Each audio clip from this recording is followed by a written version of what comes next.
That's what I want to watch. What's going right? Uplifting stories. The good news. Good news. Good news. Good news. We hear you. He's just so fluffy. Your stories. I love you. How sweet is that? Things that nurture my soul. Focusing on greatness from across the country. Oh my goodness. So sit back and enjoy the lighter side of life. I'm gonna grab some coffee. Right here on Afternoon Focus.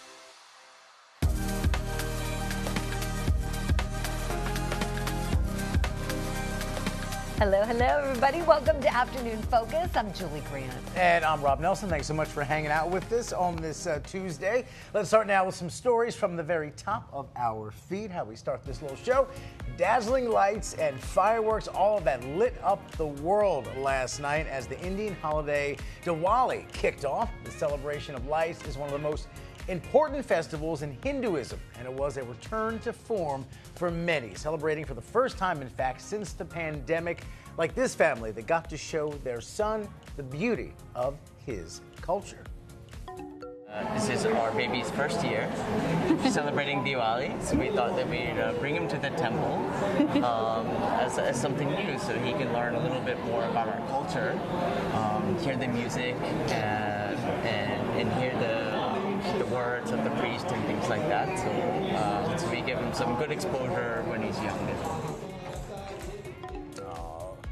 That's just really beautiful to see. Whatever your family tradition happens to be, it's just nice to see that kind of handed down from one generation to the next. A little cutie pie. Yeah, he was a cute guy, right? Oh my gosh, I know. Just adorable.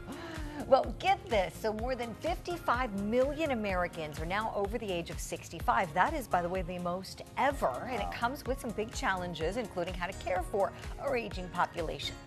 A one-of-a-kind program is trying to help out seniors keep their independence. Maya Rodriguez reports. On a bright, sunny morning, Christine Jennings needs to get to her doctor's appointment. But there's one issue. I don't drive. My back is fused. It looks like a railroad track.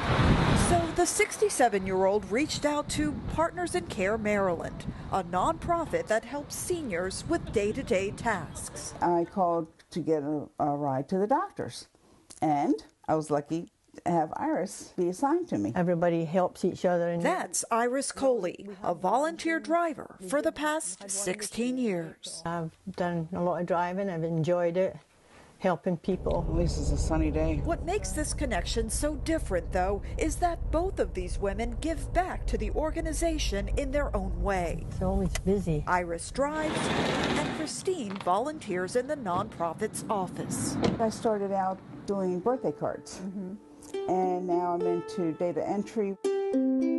And all that time they give comes right back to them through a system called time banking. That generation, they don't like to ask for handouts. So what can we do to make it where they would be willing to ask for help or to receive services? What can we do to make it as easy as possible so that they're willing to have a network and a community? Mandy Arnold is the nonprofit's CEO, which runs background checks on the 800 volunteers in the program. Our main programs are transportation, handyman, and then member care services. Our services and our mission is to support the independence of older adults, right? So that they can age in place, be an active part of the community, but also keep their dignity and respect. That's where the time banking comes in. All the hours put in by volunteers can eventually be used by them when they get older and need help themselves. It teaches you a lot on how to go about your own life and plan ahead for yourself, you know, in the future, because everybody's going to age and everybody's going to need help eventually. Oh my gosh. We have an interesting fact for everybody. Get this. People over the age of 65 are expected to outnumber the children in the world by the year 2034. And that is not that long from now, right? That's 12 years from now. And listen, as someone who's, you know, helping to take care of an elderly parent, it's critically important because it gets real complicated. Yeah. And just like what she said in the piece about, sometimes they don't want the help or think they need it. Ooh, that's true. Oh, yeah. So when you have to step in, it's not always an easy process. So the community that emerges as folks get older, parents, grandparents, what have you, it's critical to have those options because it's a hell of a job to take care of someone as they get older. Yes. Yeah, God really bless everybody who's a caretaker to the elderly, whether it's family member or if you do that job for a living. Not easy to do because people want to maintain their dignity, right? Of course. They want to maintain their independence. They want to maintain that sense of normalcy, what they're used to. And when you're out of your home, if you're in assisted living or wherever you might be, it's an adjustment. Those folks do the Lord's work. Yes, they do. As they say. That is true. That is true. So many thanks. With that, now let's turn to some stories that are just fun to know. We love this little segment here. Our producers have picked out this first one for all the parents out there of little fur babies. Oh, yeah, listen up. Have you heard of the website yappy.com? This is a website for pet gifts, and it's looking for a CFO, a chief fluff officer, that is. The job entails being cute and taking even cuter pictures while trying out some of the gifts from the website. If you are interested, you should apply on behalf of your fur baby by November 18th. The winner could make up to $10,000 per year. Hey.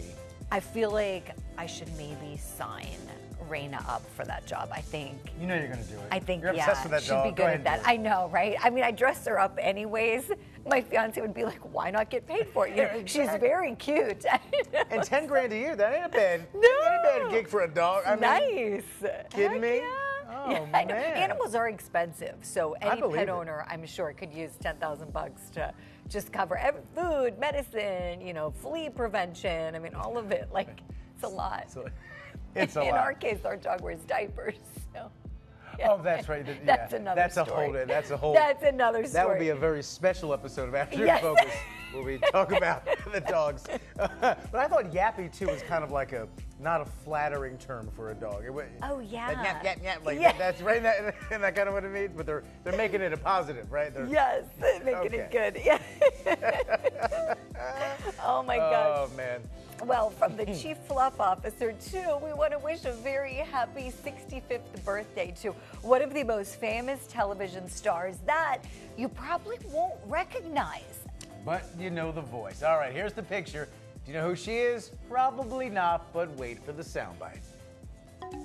Your attention, please. Your attention, please. I have an announcement to make. I'm bored. Oh, yeah. I mean, now you know, right? She is the talent behind the iconic, the one and only Mr. Bart Simpson. Nancy Cartwright is the voice of Bart and, in fact, 6 other characters on The Simpsons. And one of her first breaks came as the result of a message that she left on the answering machine of a man known for voicing Yogi Bear in Huckleberry Hound. So I assume he heard her voice and went, maybe I could do this. Right. There's some voice talent there. Wow.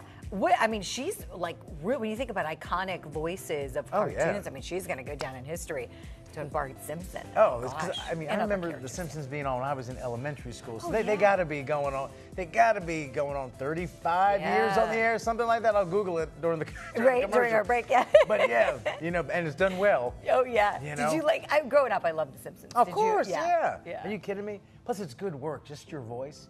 No fancy clothes, no makeup, no, you know what I mean? Just a booth. Just do the voiceover. Do the voice. That's good work. That's good work. I know. And yeah, she's so pretty. It's like, I remember when I found out Bart Simpson was played by a woman. I was like, what? Yeah, you really? would think, right. Yeah, no, I mean, yeah, she's Bart. Oh, well, we are just getting started here on Afternoon Focus. Time for a quick break. We'll be right back with lots more for you after this.